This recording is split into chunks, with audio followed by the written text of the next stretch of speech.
বিক্ষোভ সমাবেশ। হাইকোর্টের আদেশে বাধা না থাকায় ৬টি পৌরসভা নির্বাচনের পুনঃ তফসিল ঘোষণা করেছে নির্বাচন কমিশন।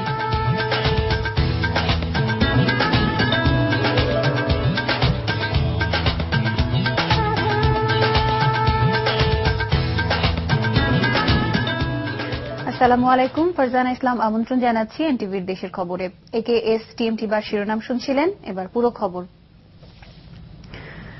বরিশাল বিমানবন্দরে বাংলাদেশ বিমান বাহিনীর PT-6 মডেলের একটি প্রশিক্ষণ বিমান বিধ্বস্ত হয়ে 2 পাইলট নিহত হয়েছেন।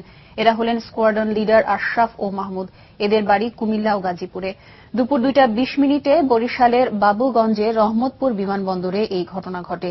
বিমানবন্দরের ব্যবস্থাপক মোহাম্মদ হানিফ গাজী জানান, দুপুর 1টা 20 মিনিটে যশোর বিমান ঘাঁটির টাওয়ার থেকে 2টি প্রশিক্ষণ বিমান উড্ডয়নের খবর জানিয়ে বরিশাল বিমানবন্দরকে প্রস্তুত থাকতে বলা হয়। 2টা নাগাদ বিমান দুটি বিমানবন্দর এলাকায় পৌঁছে টানা 20 মিনিট রানওয়ের উপরের আকাশে চক্কর দেওয়ার এক পর্যায়ে খাড়া হয়ে আকাশের দিকে উঠে যায়।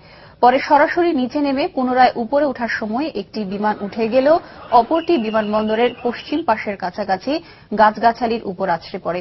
এতে ঘটনাস্থলে 2 পাইলট নিহত হন। বিকেলে বিমান বাহিনীর 2টি উদ্ধারকারী হেলিকপ্টার ঘটনাস্থলে পৌঁছে। এর একটিতে আসেন বিমান বাহিনী প্রধান।